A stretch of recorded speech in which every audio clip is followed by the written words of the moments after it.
Today we will learn about another branch of paleontology, that is the micropaleontology. So from the name itself you can have an idea that in this branch we are dealing with those samples which we have to go through under microscopic study. That means they are very tiny or smaller in size. So for that they are not readily identifiable, or they are not studied in a vivid way in naked eye. So that is why we have to study them under microscope, and for that the branch is known as micropaleontology. Now micropaleontology not only deals the microscopic organisms, but many macroscopic organisms, their parts, their body parts, which are also sometimes studied under microscope. So those parts, say for example, one spine of a gastropod, or the cross-sectional structure of a bivalve shell. So those tiny points, those tiny parts of any macroscopic organisms which are studied under microscope, those are also uh, falls, or those are also counted under micropaleontology or microfossils. Now the definition, as I already told you, the definition of micropaleontology is the study of microfossils which are examined under a microscope. Most marine microfossils are protist, that means they are unicellular plants or animals, but other multicellular organisms or macroscopic organisms, that may be a part of the plant, that may be a part of the vertebrates, that may be a part of the invertebrates, but any macroscopic forms whose parts are studied under a microscope, those are also dealt in micropaleontology. Now, the value of microfossils, because we have learned the invertebrates, vertebrates, as well as the plants. So, why the value of microfossils, particularly the marine ones, how they help us to enhance our knowledge about the science, earth history, and ancient type organisms. Now, the microorganisms, they are minute or tiny in size, so they are very much abundant in any kinds of sediments. Suppose you go into the recent day beach area, in the recent day coastal areas, and you take only a spoon of sediments, a spoon of sand. So within that one spoon of sand, you may get hundreds or even sometimes thousands of microorganisms, the shells or dead shells of microorganisms. So you can have an idea that how much abundant are they just within a few amount or few volume of sediments. So because of their abundance, we can easily get them in almost every kinds of sediments. Now, the microorganisms, they have a wide geographic distributions in sediments of all ages.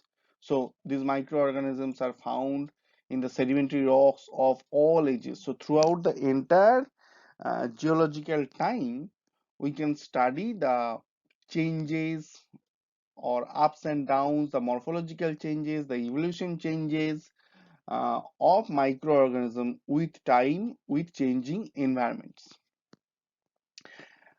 and they occurred in almost all marine environments. So any kinds of marine environments, it may be coastal, it may be shallow marine, it may be deep marine, even they are also found in brackish water, and sometimes they're also found in freshwater environments. So any kinds of aquatic environments, uh, these kinds of microfossils, and even in some terrestrial environments also, specific kinds of microfossils are found, by which many kinds of geological work are easily done. And why we prefer, or why a paleontologist choose the microfossils, because as I told you that they have very tiny or very minute in size, so the taphonomic effect on these microorganisms compared to the macroorganisms is very less, and that is why this will enhance their preservation. So we get ample amount of microfossils in almost all kinds of sedimentary rocks throughout the geological history. Now most of the microfossils, they are either planktonic or benthic. So the microorganisms above the water surface, above the aquatic body, and sometimes they are benthic, that means they are bottom dwellers, and they are also vagile, that means they are moving, not fixed in a particular place, not sessile. So being a planktonic or benthic microfossil, the microfossils groups, they have a wide geographic distributions.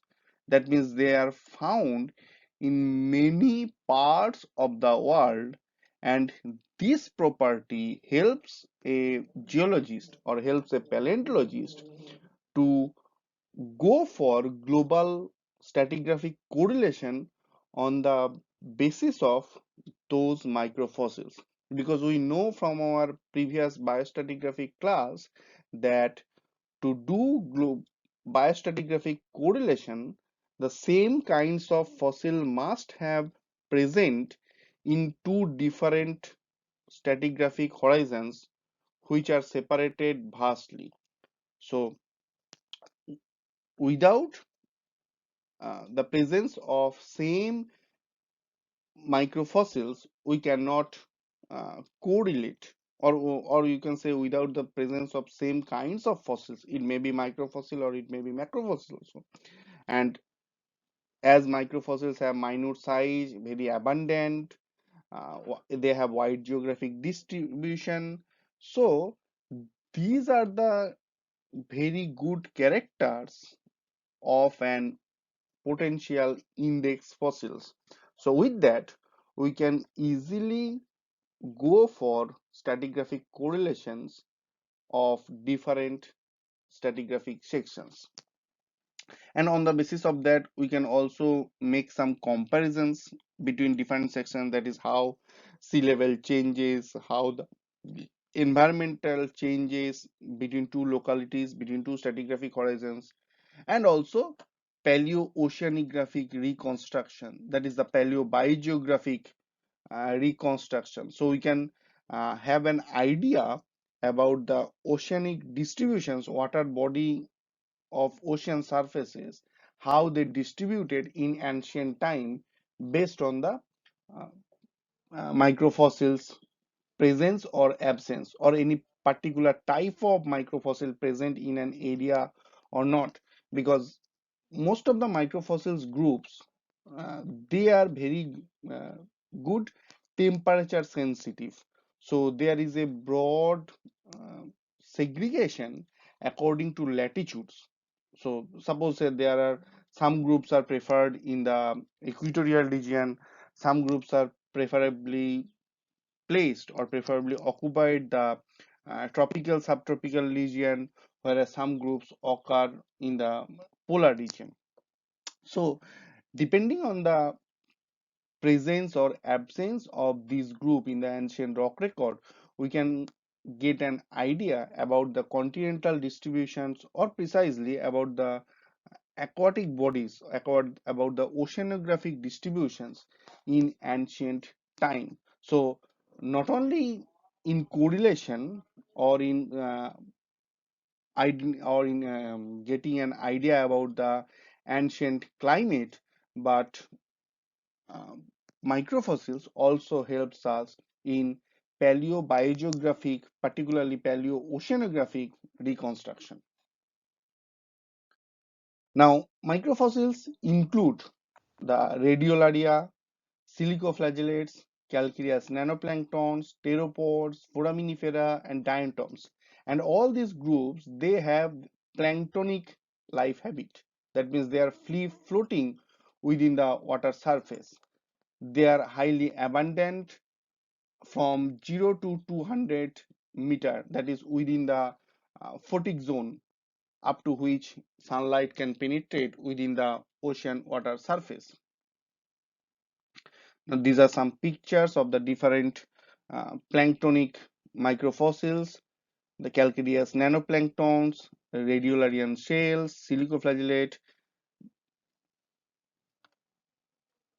another planktonic foraminiferas, planktonic diatoms, and appreciate how much beautiful they are. Although they are very, very tiny in size, but their cell structure, their hard part, is looks amazing when we are going to observe them under microscope.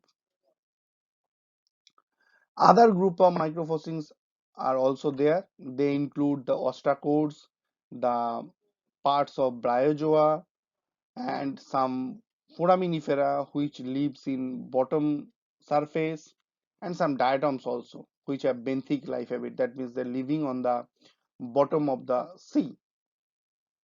Here the ostracode cells looks like a tiny bivalve, and these are the benthic foraminifera. Now, if we look at the phylogenetic classifications of microfossils or microorganisms groups, uh, as I already told you, that the microfossils belong to the means all the microorganism belongs to the unicellular group, and the Protista kingdom is divided into two phylum, Thallophyta and Protozoa. Thallophyta phylum is divided into two classes, Cryophyci and Bacillariophyci. These are the basically diatoms, and Cryophyci again is divided into one subclass and one order. The order is Coccolithophorates, subclass is Silicoflagellatophicidae, and the Protozoa group, this group is divided, or this phylum is divided into two classes, Actinopoda and Rhizopoda. Actinopodas are the radiolarians and Rhizopoda are the foraminifera. Now, within our undergraduate syllabus, we have to only study about the detailed morphology, cell morphology and characteristics of the group Foraminifera. That means the forams. This foram names is a nickname. So uh, it is known as the subclass Foraminifera, or even we know them as Foraminifera, and it is nicknamed as forams. Now, here are the two beautiful pictures of Foraminifera, how they looks. So here you can see a flat disc-shaped Foraminifera, and in this picture you can see a coiled Foraminifera. Now, if we look at the uh, nomenclature of the group, so it is the Foraminifera. It is also used as the common name from the group, or it is also the scientific name of for the taxonomic group, that is the phylum. So both scientific name of the group and the common name of the group are same, and that is Foraminifera. Now the meaning of Foraminifera term is whole bearers, as the Foraminifera consist of numerous numbers of holes. So that is why uh, These group of organisms are known as Foraminifera, that means hole bearers. Now, whom we called Foraminifera, or what are the characteristics of Foraminifera? As I already told you, these are protists, that means they are single-celled organisms.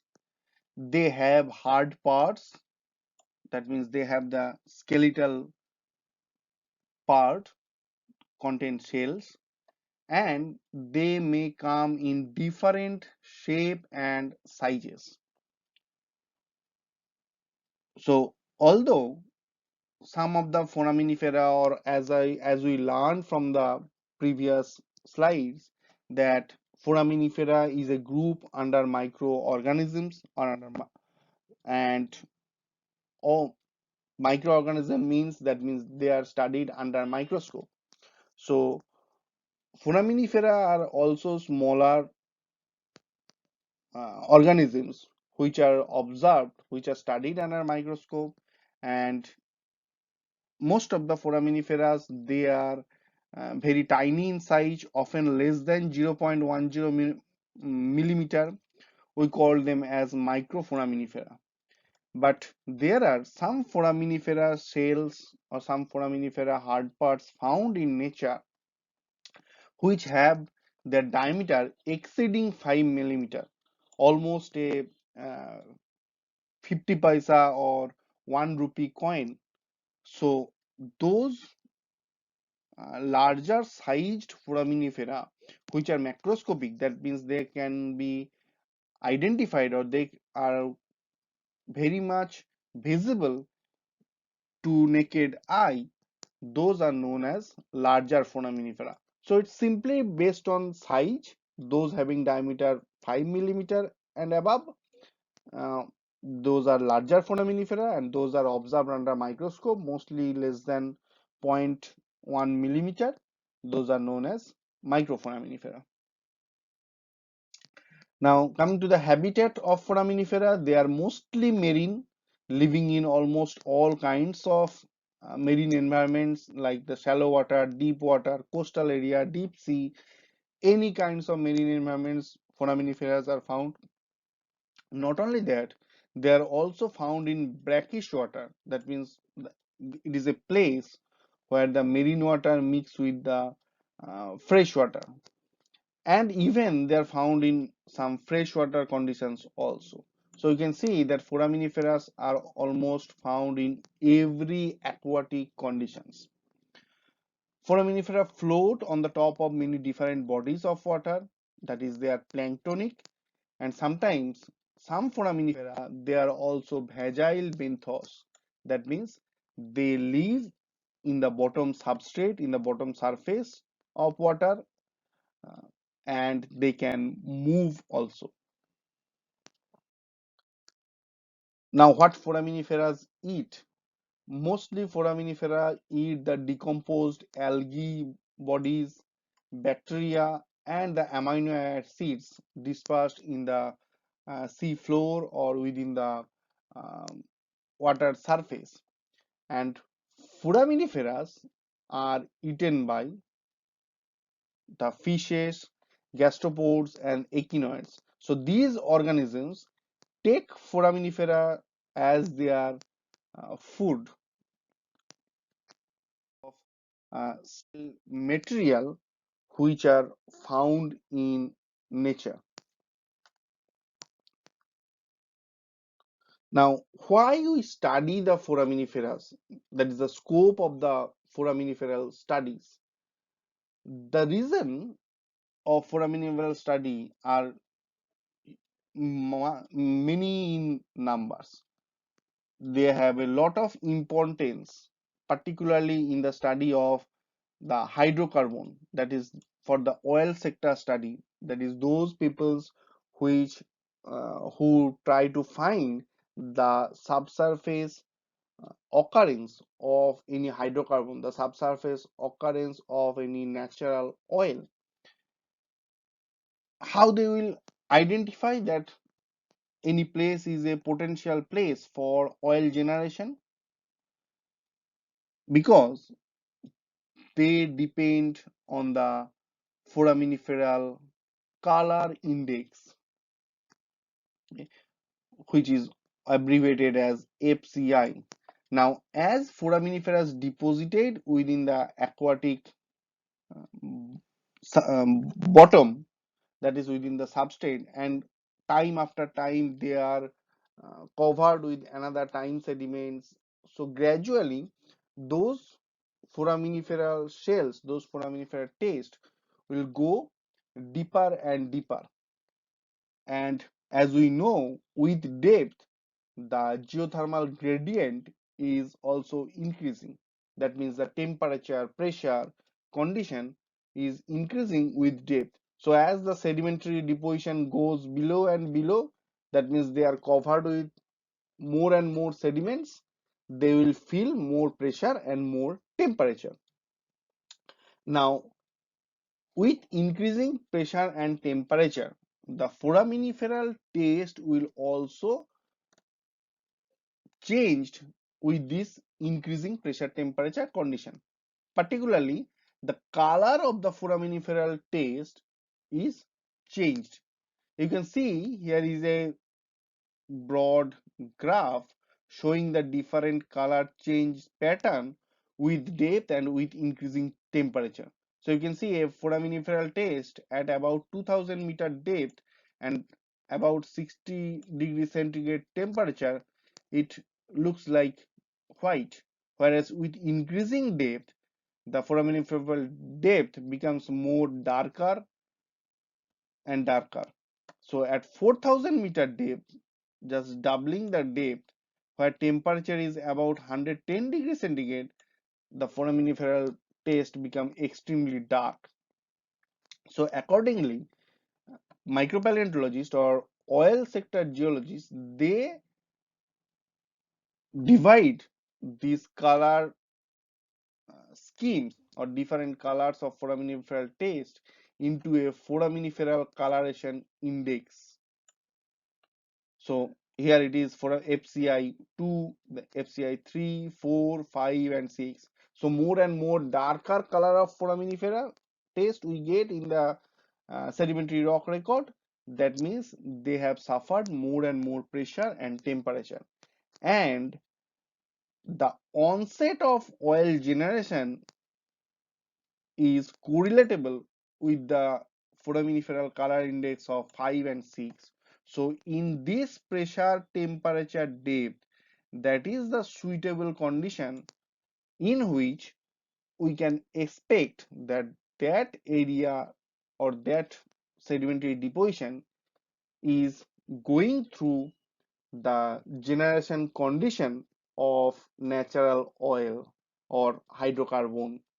So whenever from the surface rocks, micropaleontologists or paleontologists get these foraminiferal taste having the FCI 5 or 6, they will go to study those rocks further because these are the potential deposits which have ample chance that there we get uh, natural hydrocarbon deposits, or they are the place which will give you the natural oil in the subsurface rocks.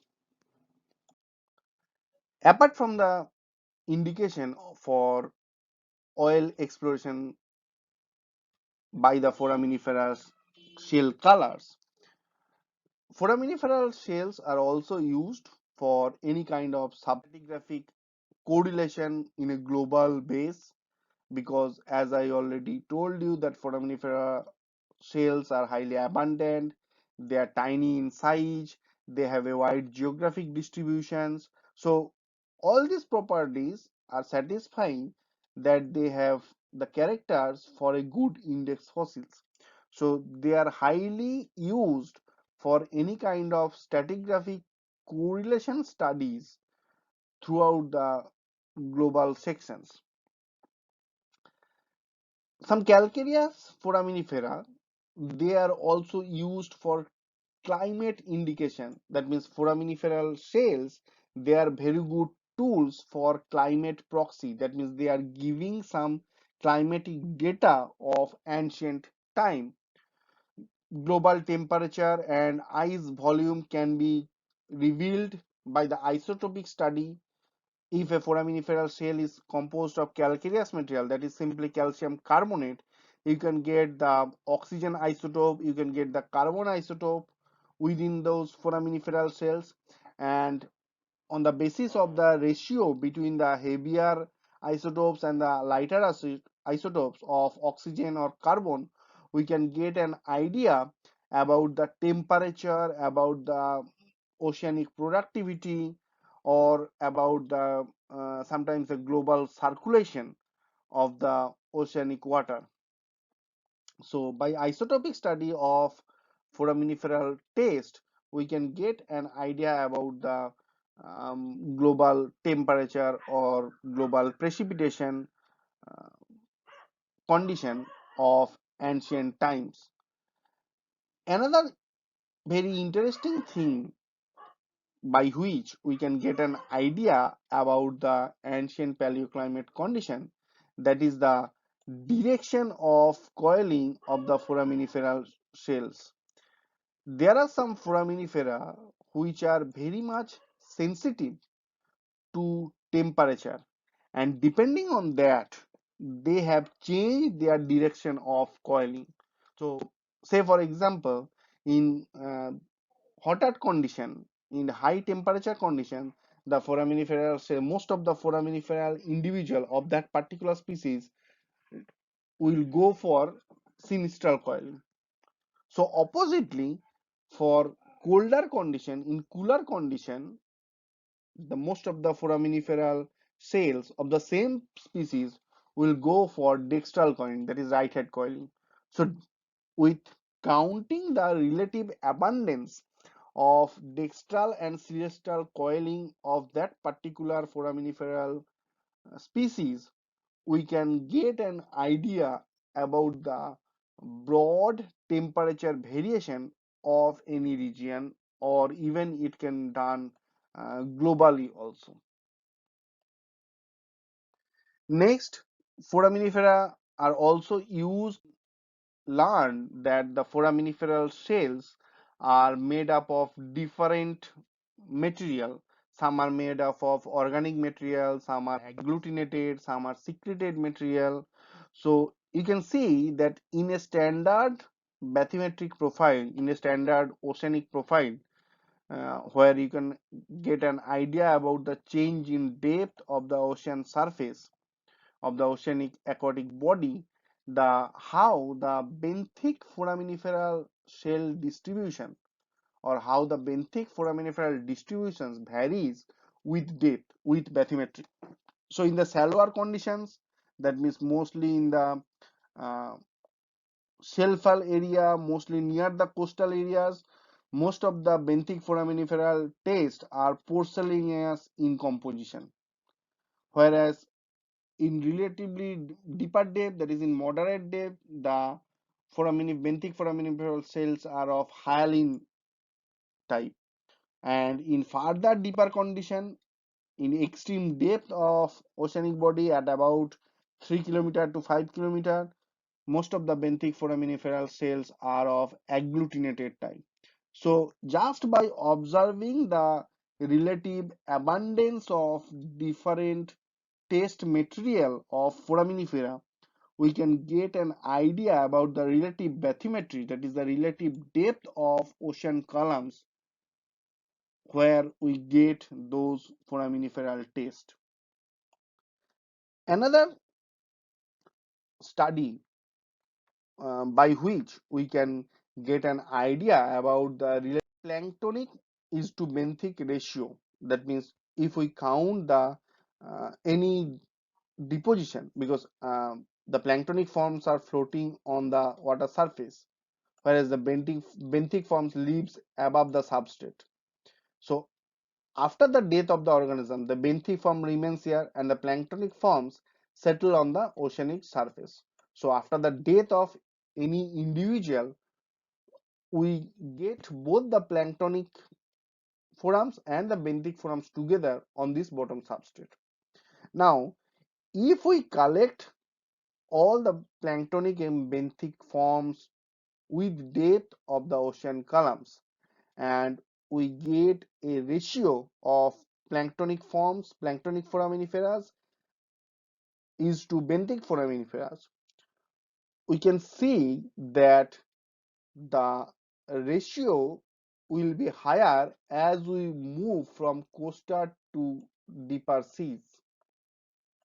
So planktonic by benthic, this ratio will increase from coast to deep sea. Now the question comes, why it occurs?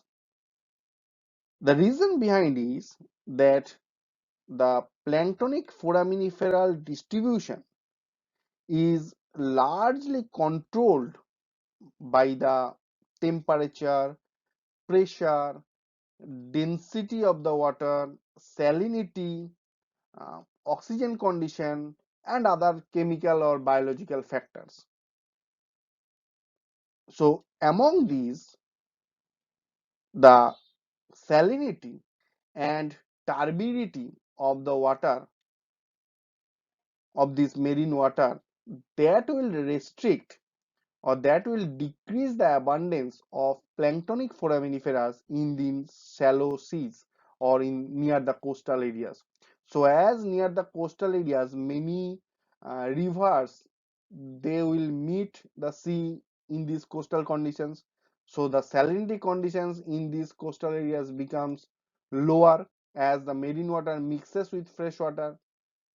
Secondly, these areas are the effective areas where wave activity, particularly the breaking of wave, is mostly found.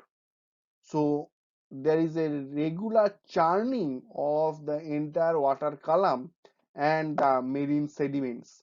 So this water becomes highly turbid.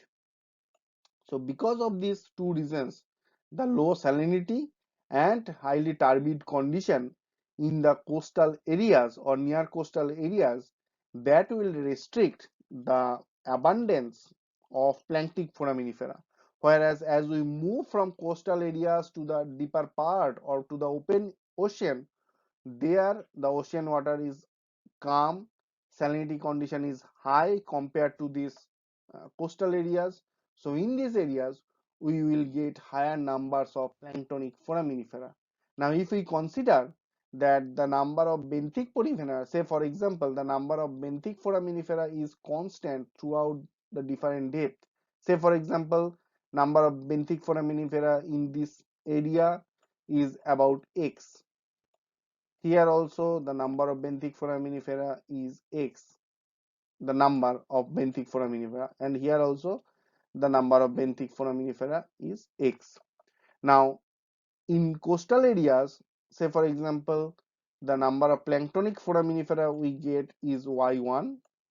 Here in this condition, the number of planktonic foraminifera is Y2, and in this condition, in the water surface, above the water surface, the number of planktonic foraminifera is Y3. So if we go for the ratio of planktonic and benthic foraminifera in these three depositional condition after the death of the foraminiferas, we get a ratio here at this point, that means near the coastal area, as Y1 by X. In this condition, the planktonic is to benthic foraminiferal ratio is Y2 by X, and here the planktonic by benthic foraminiferal ratio is Y3 by X.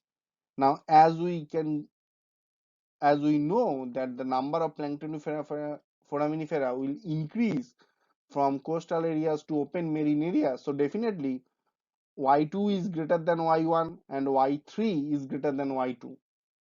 So gradually from Y1 to Y2 to Y3, numbers of planktonic foraminifera will increase.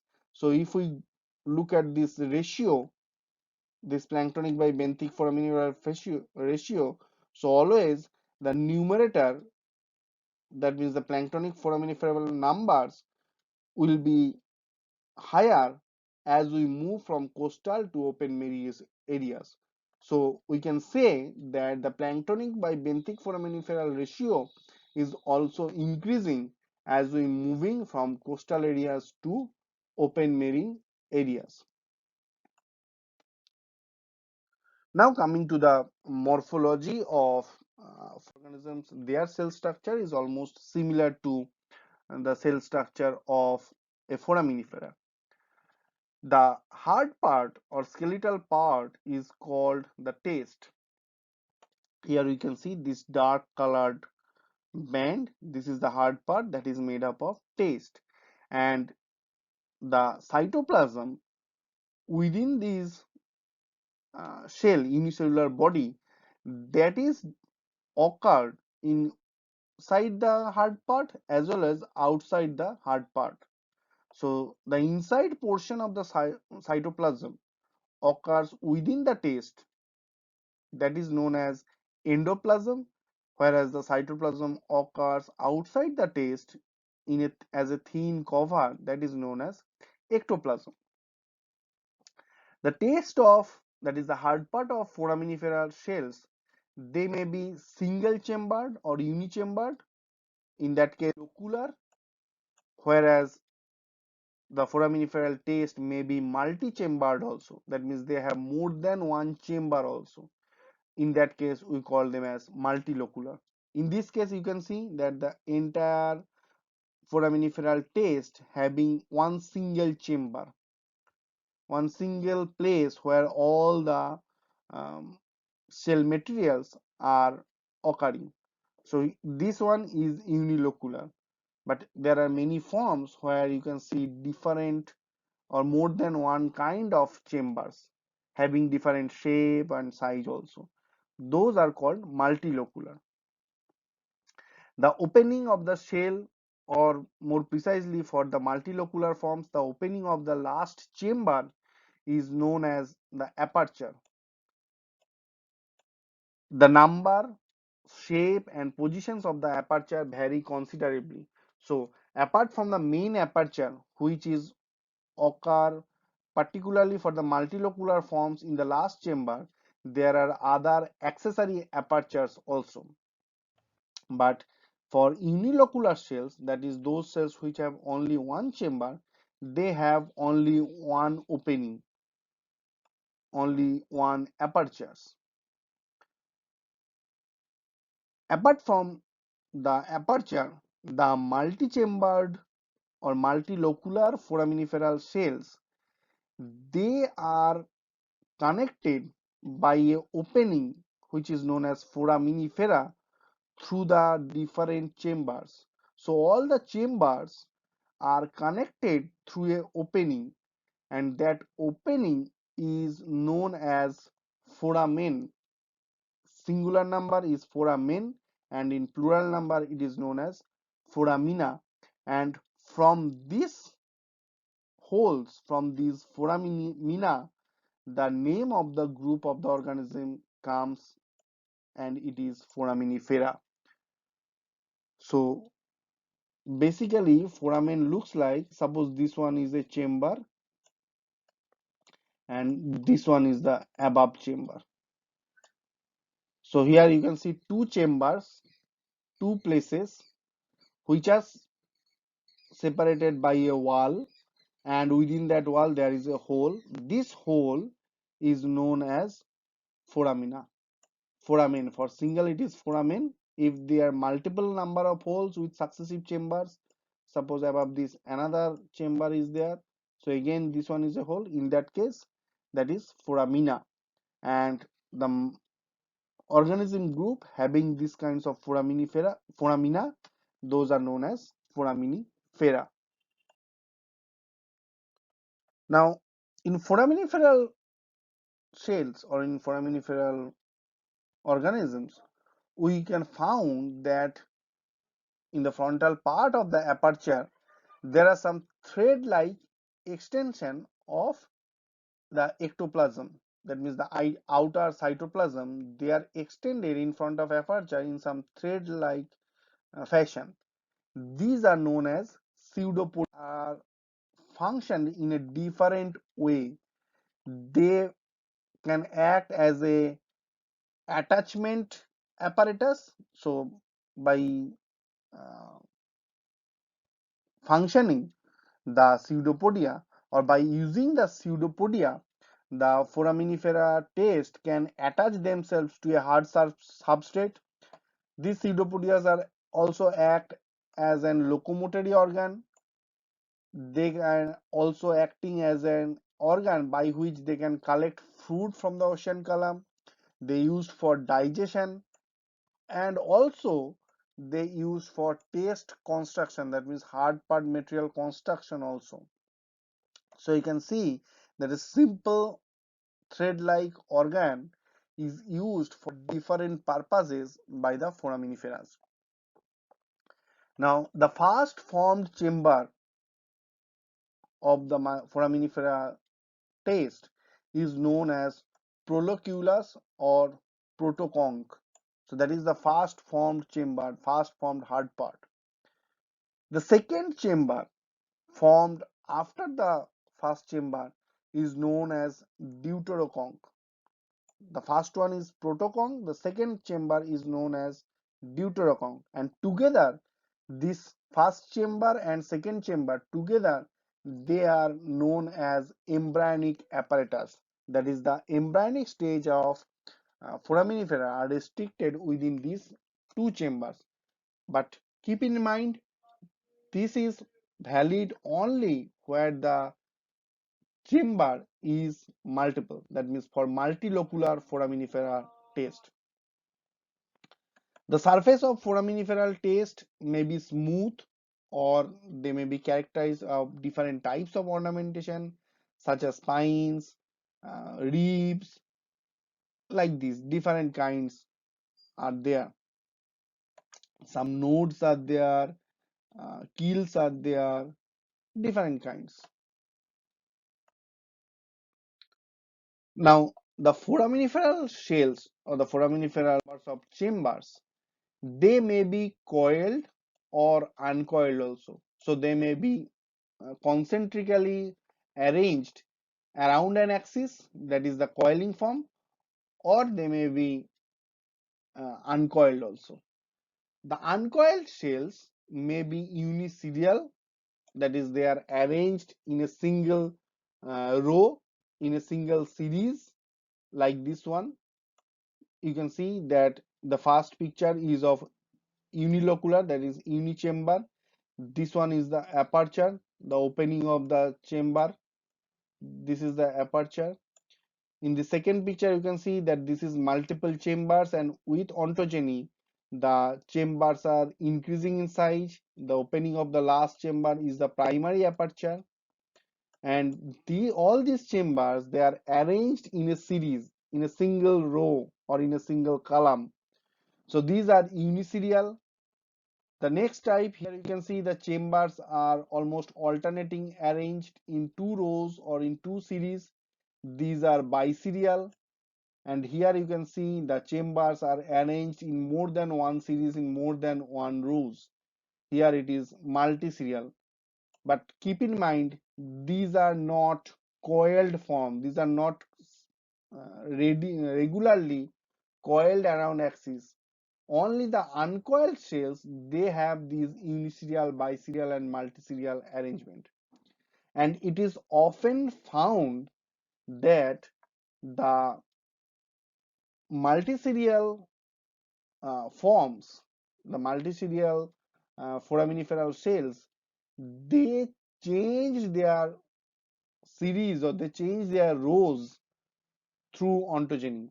Say for example, in this case, you can see that in the earlier stage, in the juvenile stage, the foraminiferal taste is triserial. You can see three series of or three rows of chambers.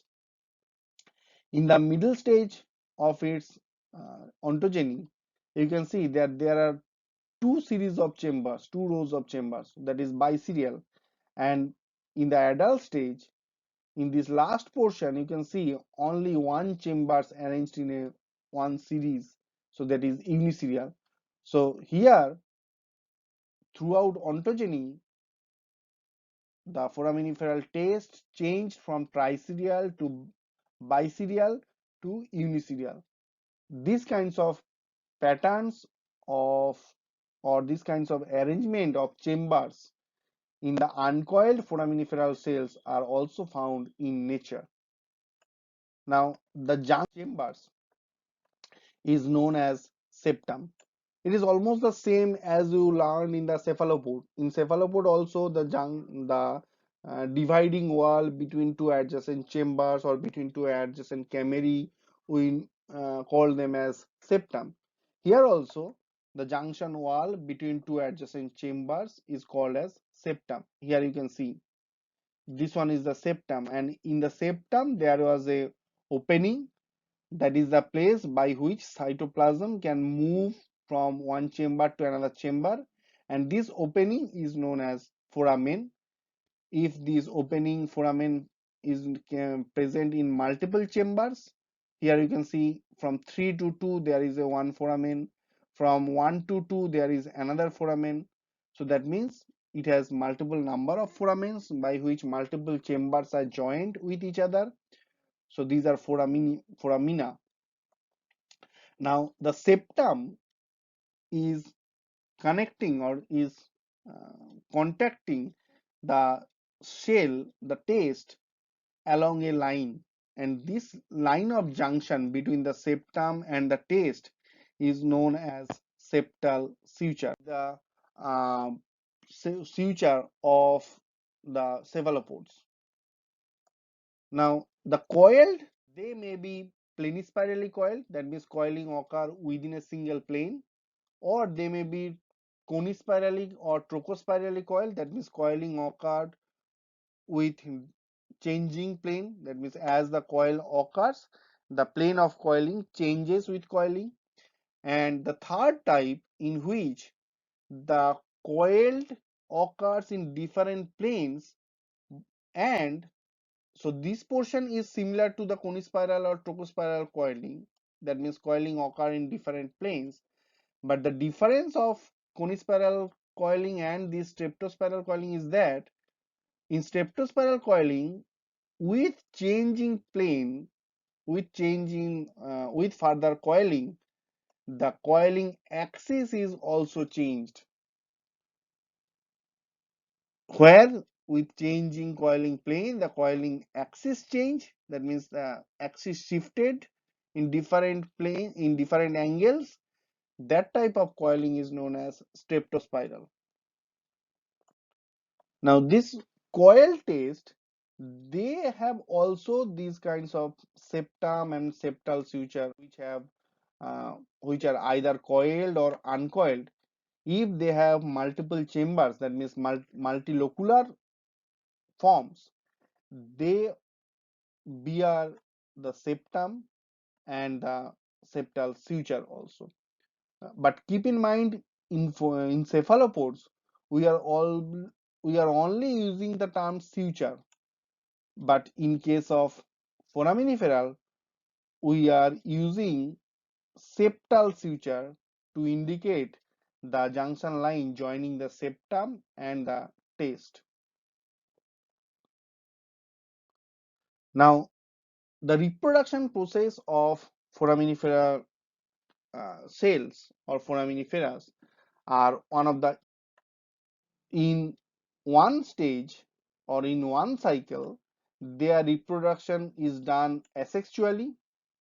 We call them as schizogony, and at other time the reproduction process is done by sexual way, and the process is known as gamogony. So in a complete cycle, you can see in this half, uh, from this one, when reproduction occurs by haploid processes and meiosis type of cell division, this process is done by asexual reproduction, gamont, whereas from gamont they reproduce sexually by mitosis type of cell divisions, by producing gametes and zygotes through the sexual way and gamogony process of reproduction. they will produce the product. These gametes, their fast form chambers is very large compared to the relative sizes of other cells. So the proloculus is large sized, but the entire shell is smaller in size. So this gamete is, or this product is also known as megalospheric,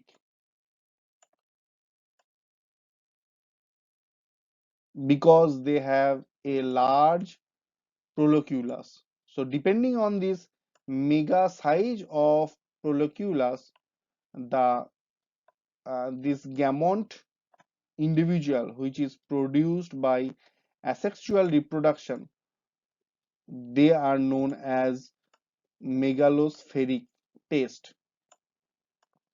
In contrast, the products produced by sexual reproduction, by mitosis type of cell divisions, that is by gamogony, they have a smaller proliculus. You can get an idea the size of fast form chamber in this type of, in agamont, or and compared to in gamont. You can see in gamont the proliculus is very large, but the entire shell is relatively smaller.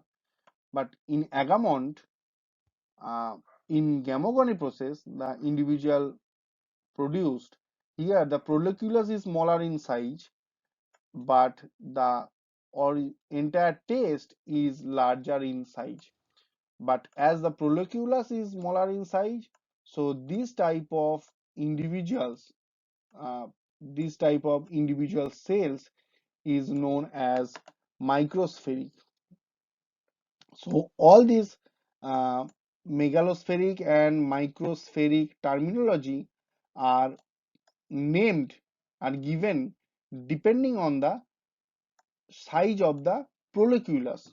Keep in mind, it's given depending on the size of the proliculus, not on the size of the shell. The size of the shell in this agamont is always larger. Shell size is greater compared to gamont in agamont individuals, but prolicular size is larger in gamont compared to agamont. And depending on the size of the proliculus, the megalospheric and microspheric terminologies are given. So you can see that in the entire reproduction processes of a foraminiferal test or of a foraminifera, we can get two different morphology bearing foraminiferal test. So two variants of foraminifera of the same species we get due to different kinds of reproduction processes. So we get dimorphic variations. But according to some authors, the foraminiferal taste will go in its entire life stage by three different variations. So from agamon type, or it is often known as B type uh, foraminiferal shell, from agamon type, when the asexual reproduction is done, there was an intermediate stage which is known as seasoned, and this intermediate stage seasoned is also known as A1 form, and from this seasoned or seasoned the gamete are produced, that is the A2 form, and from this gamete by sexual reproduction way the agamont is produced, which is the B form. So here, according to some authors, according to some scientists, uh, in the entire reproduction process of foraminifera, we get three morpho variations or three varieties of foraminiferal taste: the agamont, seasoned, and gamont. So often people believe in the trimorphic variations of foraminiferal taste.